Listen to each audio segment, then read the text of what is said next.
교회를 다니면서 가장 많이 또 듣고 또 사용하는 단어가 있다면 그 중에 하나가 믿음이 아닌가 싶습니다. 그도 그럴 것이 우리가 천국은 믿음으로 들어가기 때문에 그 단어를 많이 쓰는 것 같고, 또 하나님이 가장 기뻐하시는 것도 믿음이기 때문에 우리가 믿음이라는 용어를 가장 많이 사용하는 것 같습니다. 히브리서 11장 6절에 잘 아는 말씀이죠. 믿음이 없이는 하나님을 기쁘시게 하지 못하나니 하나님께 나아가는 자는 반드시 그가 계신 것과 그리고 그가 자기를 찾는 자들에게 상 주시는 이심을 믿어야 할지니라. 하나님이 기뻐하는 것은 믿음이라 그랬습니다. 문제는 우리가 이처럼 수없이 내뱉는 이 믿음이라고 하는 단어의 의미를 얼마나 우리가 제대로 이해하고 신앙생활을 하고 있는지 그걸 한번 생각해 볼 필요가 있을 것 같습니다. 많은 사람들이 믿음이라는 단어를 사용하고 있기는 하지만 믿음과 신념을 좀 헷갈려 하는 경우가 있는 것 같아요. 믿음과 신념을 헷갈려 한다. 그러니까 이게 신념이 믿음인 줄 알아요. 여러분, 신념과 믿음은 많이 다릅니다. 근데 이게 너무 비슷해가지고 마치 신념이 믿음인 것처럼 생각할 때가 있다 하는 거예요. 믿음과 신념을 구분하는 기준은 뭘까? 여러분, 믿음과 신념을 구분하는 기준은 뭐라고 생각하십니까? 그건 하나님의 말씀 여부예요. 그러니까 말씀을 근거로 했느냐 안 했느냐, 그것이 믿음이냐 아니냐를 구분짓는 경우가 된다, 그 말이에요. 천국은 결코 여러분 신념으로 들어갈 수가 없습니다. 천국은 믿음으로 들어간다고 성경은 못 박아서 말씀을 합니다. 왜 신념이 천국에 못 들어가느냐? 신념은 하나님의 말씀과 연결된 게 아니기 때문에 그래요. 신념은 단지 자기 확신에 불과합니다. 근데 이게 교묘히 교회 안에서 이렇게 활동을 하다 보면 마치 그것이 믿음인 것처럼 생각할 때가 있어요. 근데 그건 사실은 엄밀히 따지면 믿음이 아닌데 신념인데 그게 믿음인 줄 알아요. 예를 들어서 이런 거예요. 우리가 가인이 하나님 앞에 예배를 드렸어요. 근데 하나님이 그 예배를 받지를 않았다 되어 있습니다. 그 제사를 받지 않았어요. 근데 아벨은 반면에 하나님께서 그 제사를 받았다 그랬어요. 히브리서에 보면 그래 있습니다. 가인보다 더 나은 제사를 드렸다 그랬어요. 그 가인보다 나은 제사가 뭐냐 보니까 믿음의 제사였다는 거예요. 그러니까 반대로 이야기하면 가인은 믿음의 제사를 드린 게 아니에요. 가인은 신념의 제사를 드린 거예요. 신념의 예배를 드린 거예요. 이 신념의 예배라는 게 뭐냐면 하나님이 원하는 방식의 예배가 아닌 거예요. 그건 신념의 예배예요. 우리가 예배를 드릴 때 신념의 예배를 드린다고 하나님이 받는 게 아니에요. 하나님은 믿음의 예배를 받으십니다. 믿음의 예배라는 게 뭡니까? 내가 죄인이라는 것을 알고 내가 하나님의 의로 말미암아 구원을 받을 수밖에 없다는 것을 깨닫는 걸 말하는 거예요. 그게 믿음이에요. 믿음. 그러니까 철저히 하나님 앞에 겸손해질 수밖에 없는 거예요. 여러분, 우리의 의로서 구원을 못 받죠.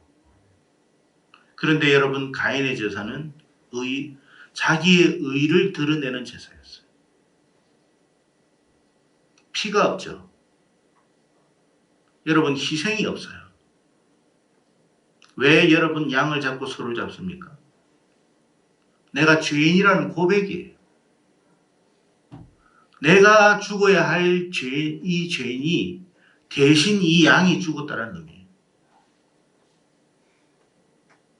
그래서 나는 하나님 앞에 철저히 죄인됨을 고백하는 거예요.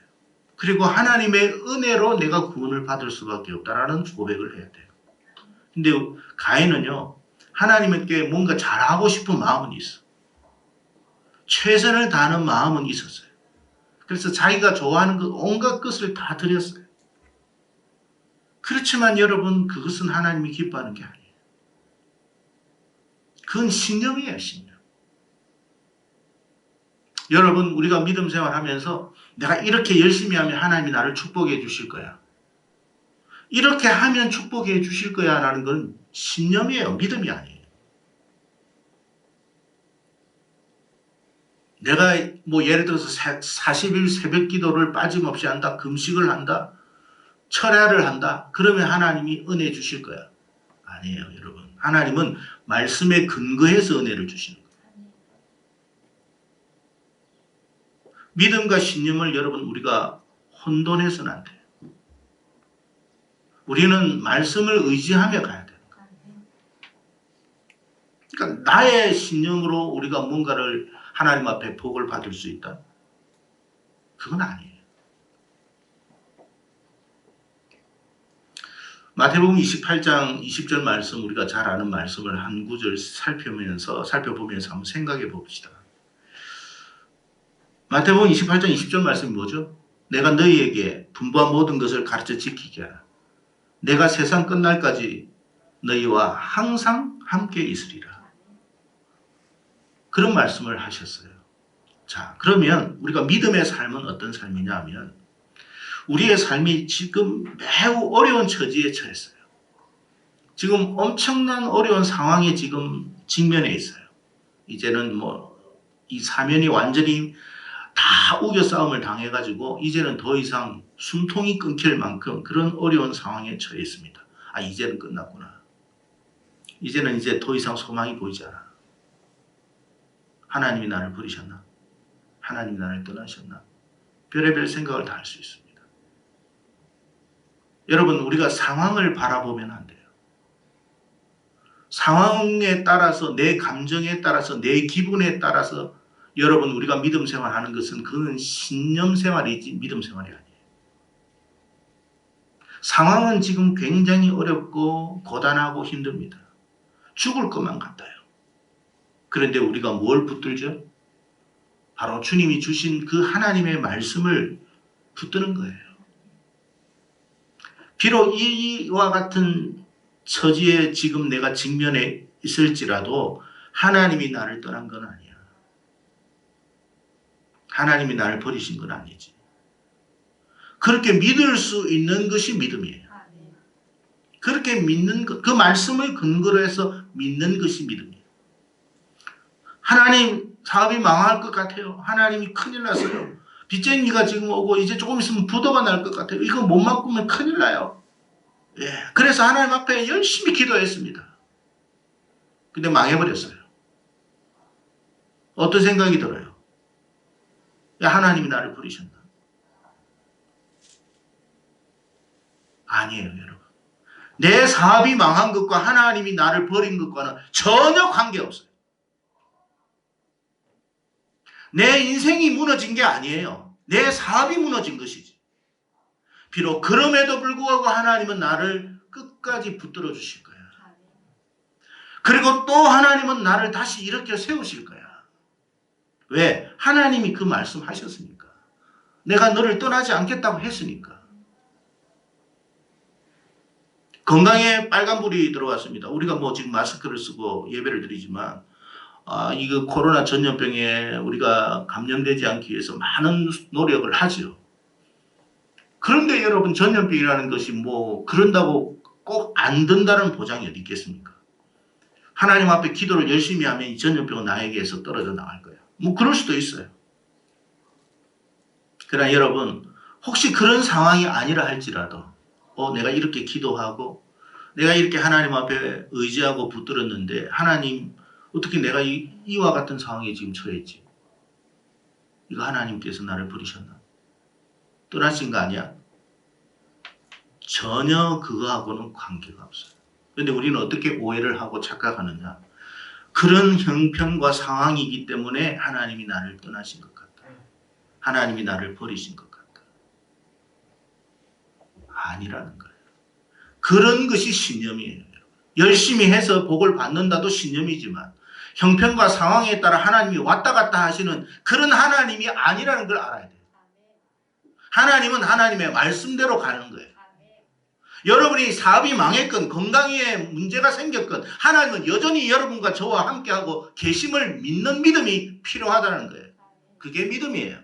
하나님은 그 믿음을 기뻐하시는 거예요. 언제 믿음의 사람들이 항상 좋았나요? 언제 항상 여러분 믿음의 사람들이 항상 여러분 해피했으며 항상 여러분 자기가 원하는 뜻대로 다 되었습니까? 그런 적 아니었어요. 정말로 여러분 감당할 수 없는 시련과 역경이 그들 상황 속에 펼쳐졌습니다. 그럼에도 그들이 어땠습니까? 하나님을 여전히 바라보는 것. 하나님이 나를 포기하지 않는다라는 믿음. 하나님은 자기 백성을 버리지 않는다라는 믿음. 그게 믿음이에요. 여러분. 하나님은 이런 믿음을 기뻐하는 거예요. 내가 열심히 하면 뭐 축복을 받는다고요. 그럼 축복을 안 받은 모든 사람들은 하나님이 버렸나요? 축복은 그게 아니에요. 축복은 어떤 상황 속에서도 하나님이 나를 버리지 않는 것이 축복이에요. 그러면 하나님이 나를 포기하지 않았다면 내 인생의 반전은 반드시 일어난다는 거예요. 그게 믿음이에요. 여러분 뭐가 두렵습니까? 사업이 망할 것 같아서 두렵습니까? 건강을 잃어버릴 것 같아 두렵습니까? 그런 상황에 따라 하나님이 왔다 갔다 하는 것 같습니까? 그런 게 아니에요. 주님은 항상 우리를 세상 끝날까지 너와 함께 할 것이다. 여러분 이 말씀이 거짓된 말씀이 아닌 줄로 믿습니다. 이런 절박한 상황 속에서도 이런 어려운 상황 속에서도 그 믿음을 가지고 하나님을 바라보는 것을 하나님이 보실 때 얼마나 여러분 기쁘게 여기겠습니까? 그걸 하나님이 기뻐한다는 거예요. 야, 저런 상황 속에서도 여전히 하나님 나를 바라보고 있구나. 나를 기대하고 있구나. 욥을 보세요, 여러분. 우리가 욥과 같은 상황과 같은 그런 처지가 아닌 게 참 감사하게 생각해요. 그만한 믿음도 안 되니까. 그런데 여러분 욥의 상황을 보면 야 어떻게 저런 상황 속에서 어떻게 하나님을 그렇게 바라볼 수 있을까 하는 생각이 들어요. 여러분 사단이 원했던 건 뭐예요? 그 어려운 상황 속에서 하나님을 원망하고 저주하는 거였어요. 자녀 다 죽고 가졌던 것 다 잃어버리고 심지어는 자기의 몸도 여러분 그 악창이 들어서 여러분 감당할 수 없는 지경까지 처해 있습니다. 그러면 이쯤 되면 마귀가 생각할 때는 사단이 생각할 때는 하나님을 저주하고 원망 좀 할 것 같은데 아니었던 것 같아요. 아니었던 거예요. 그게 하나님이 기뻐하는 거예요. 우리의 삶이 지금 점점 떨어진다 할지라도 우리의 형편이 점점 추락하는 것 같아도 하나님은 여전히 저와 함께하고 계세요. 우리와 함께하고 계시는 거예요. 그 믿음을 가져야 돼요. 그게 말씀과 함께하는 믿음이에요. 신념은요 그냥 자기 좋을 때 하는 거예요. 자기가 열심히 자기가 기분이 좋고 좀 엔돌핀이 있어가지고 해가지고 하면 하나님이 기뻐하실 것이다. 물론 우리가 열심히 봉사하는 것도 하나님 기뻐하죠. 그러나 여러분 어떤 형편과 상황 속에서도 하나님을 포기하지 않는 것, 말씀을 의지하는 것, 그걸 하나님이 기뻐하는 거예요. 그게 믿는 거예요.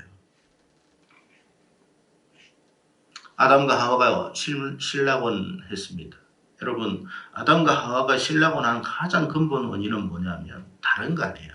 하나님의 말씀에 대한 확신이 없었기 때문에 그렇습니다. 우리의 인생이 여러분 왜 이렇게 여러분 낙원을 상실하는 그런 상황에 직면하게 됩니까? 하나님의 말씀을 확신하지 못하면 우리의 상황은 저 천당에서 지옥으로 떨어지는 것과 같은 거예요. 그래서 여러분 우리가 왜 예배를 드리고 우리가 왜 하나님 앞에 말씀을 듣습니까? 하나님에 대한 믿음을 더 갖게 하기 위해서 그런 거예요.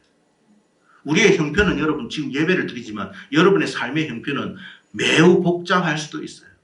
지금 바깥의 처지와 상황은 너무너무 복잡해가지고 여기에 앉아있는 것 자체도 사실은 힘들 수 있어요.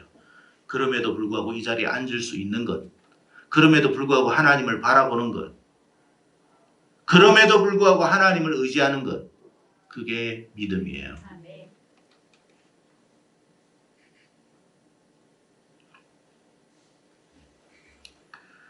오늘 본문에 왕의 신하라고 하는 사람이 나오죠. 근데 그의 아들이 병이 들었습니다. 여러분, 자식이 참 병들고 죽게 되는 상황이 처하면 부모 마음이야 말할 것도 없죠. 예수님을 찾아왔습니다. 소문을 듣자 하니 예수님이 참 아주 놀라운 능력을 가지고 있더라 하는 어떤 소문을 들었던 것 같습니다. 그래서 죽기 전에, 지금 죽음 직전에 있었던 것 같습니다. 죽기 전에 예수님 만나서 예수님께 도움을 청해가지고 내려와서 좀 한번 예수님 좀 고쳐주십시오. 이런 소원을 아뢰기 위해서 찾아갔습니다.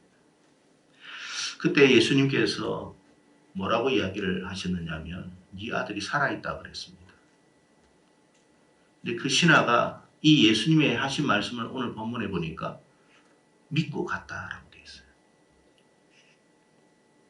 자기가 아는 상황이 있잖아요. 우리가 아는 상황이 있어요. 여러분 그렇잖아요. 여러분도 여러분의 어떤 여러 가지 복잡한 상황이 있어요. 근데 여기에서 하나님의 말씀을 툭 던져요. 지금의 상황은 전혀 그럴 것 같지가 않은데 목사님을 통해서 주의 종을 통해서 툭 던져지는 말씀이 있어요. 근데 지금의 상황과 전혀 이 말씀이 내 상황을 바꾸어 갈 것 같지가 않은데 근데 어떤 사람은 그 말씀을 붙들고 간 거예요. 하나님이 하실 것 같아. 하나님이 그렇게 하실 것 같아. 그런 기대감을 갖고 갔어요. 그랬더니 오늘 본문에 보니까 아들이 정말 나와버린 거예요. 말씀을 믿고 갔다. 여기에서 포인트는 그거예요. 말씀을 믿고 갔다는 거.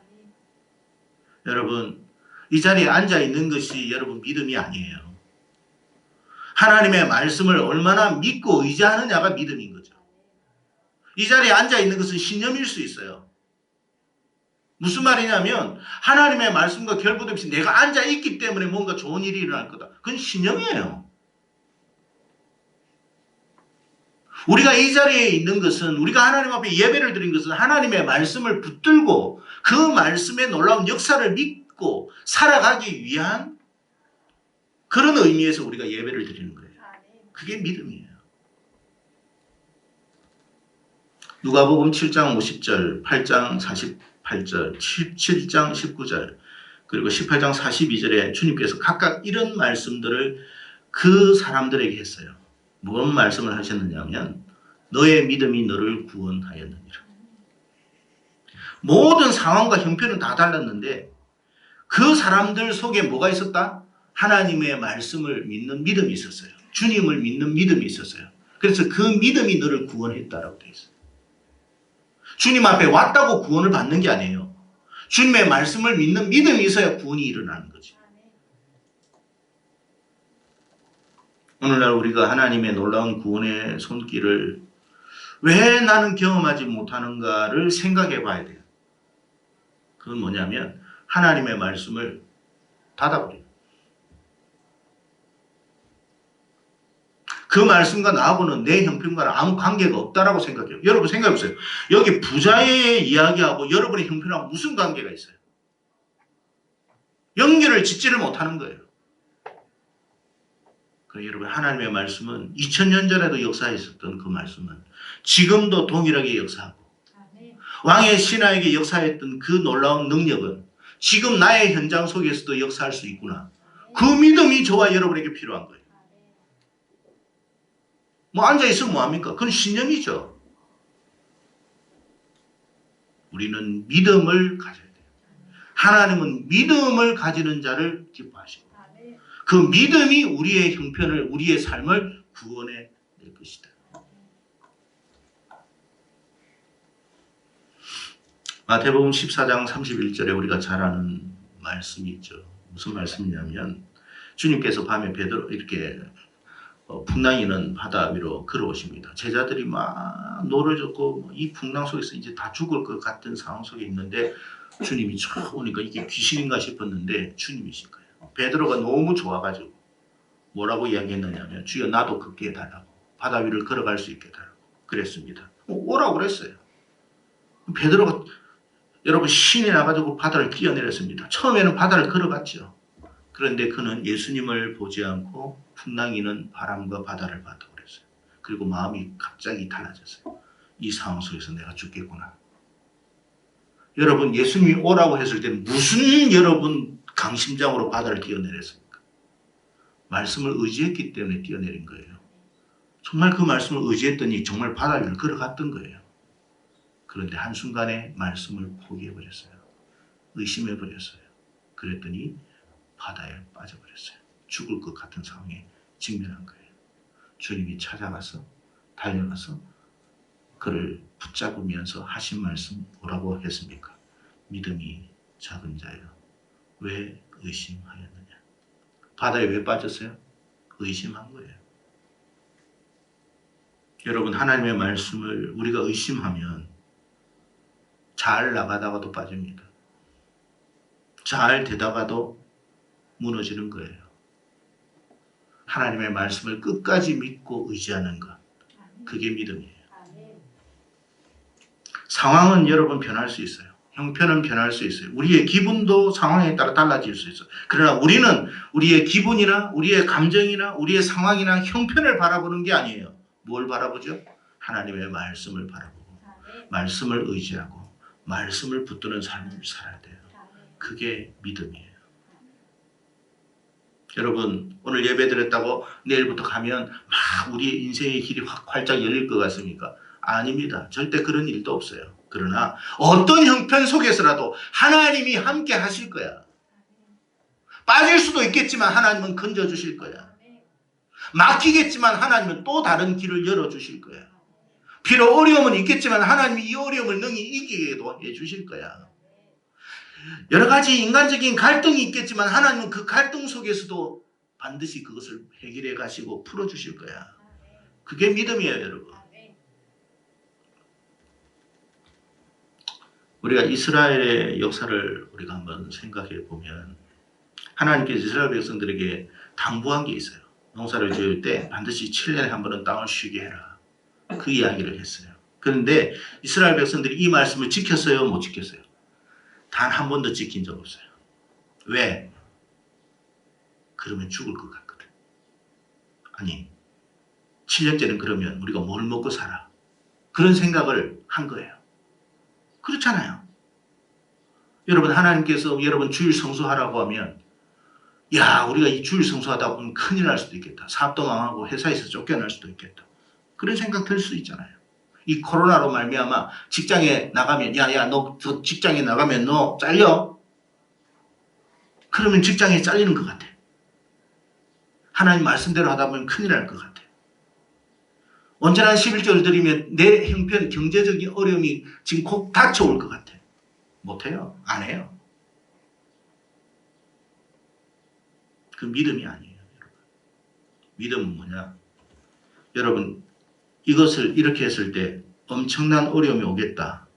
그걸 감내하는 거예요. 감내하고도 하나님이 길을 여실 거예요. 분명히 여러분 우리에게 필요한 것이 100만 원이에요. 근데 90만 원 쓰면 마이너스 10만 원 분명히 생겨요. 그렇잖아요. 계획이 있는데. 근데도 가는 거예요. 하나님이 하시겠지 뭐. 나도 잘 몰라. 그걸 믿는 거라는 거예요.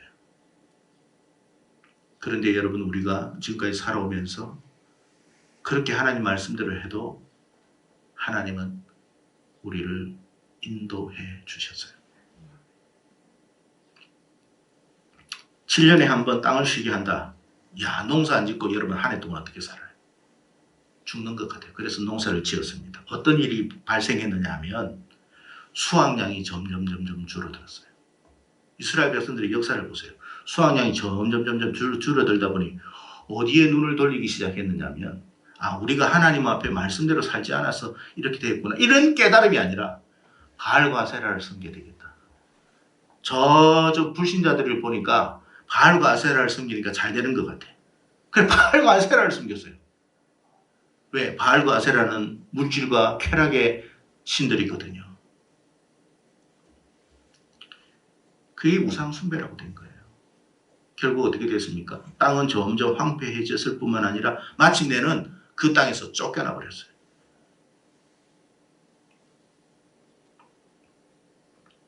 반면에 믿음으로 산 우리 믿음의 사람들을 한번 봅시다. 요셉이든지 다니엘이든지 그의 친구들인지 기타 등등. 그들이 여러분 어려움이 없었습니까? 있었죠. 여러 가지 어려움이 있었지만 그래도 믿음으로 살려고 했어요. 말씀대로 살려고 했어요. 그랬더니 하나님이 반전을 일으켜버렸어요. 자기가 노력해서 얻을 수 없는 위치를 하나님께서 만들어버렸어요. 그게 하나님의 역사예요. 그게 믿음이에요. 더 세상으로 더 높임받고 잘되는 축복을 받았어요. 성도 여러분, 우리가 교회를 다닌다고 믿음 생활하는 거 아니에요.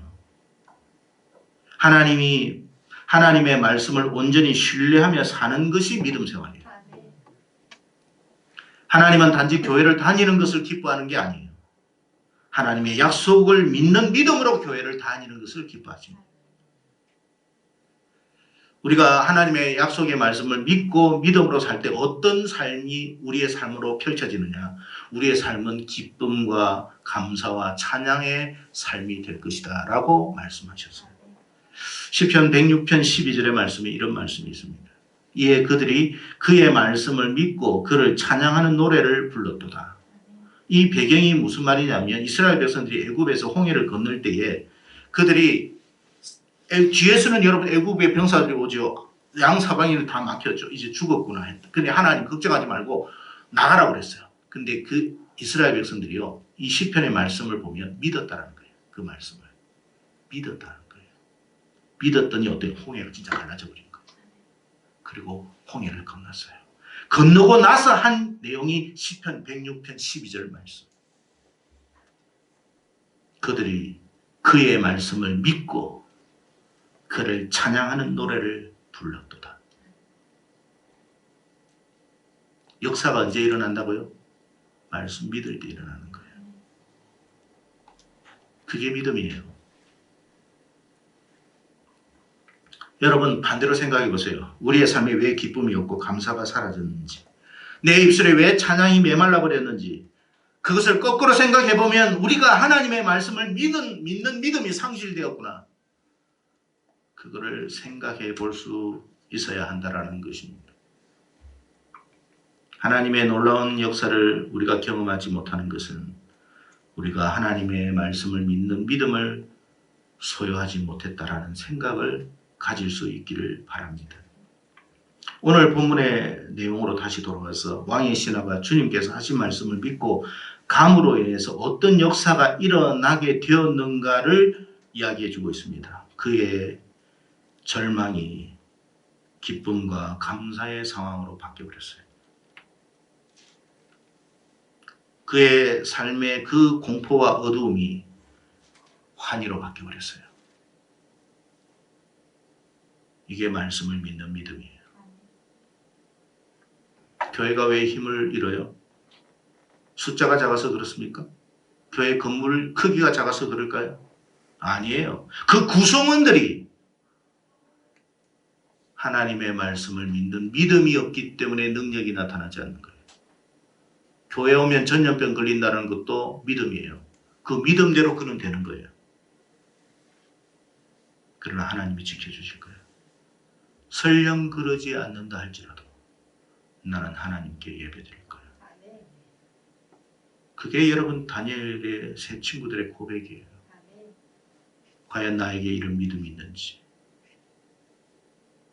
살펴보기를 바랍니다. 그 믿음이 없이는 하나님을 기쁘게 할 수가 없어요. 그 믿음이 여러분의 상황을, 여러분의 삶을 반전시켜 나갈 거예요.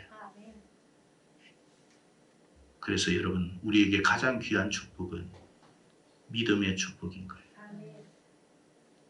돈을 달라고 기도하지 마세요. 하나님께 믿음 달라고 기도하세요.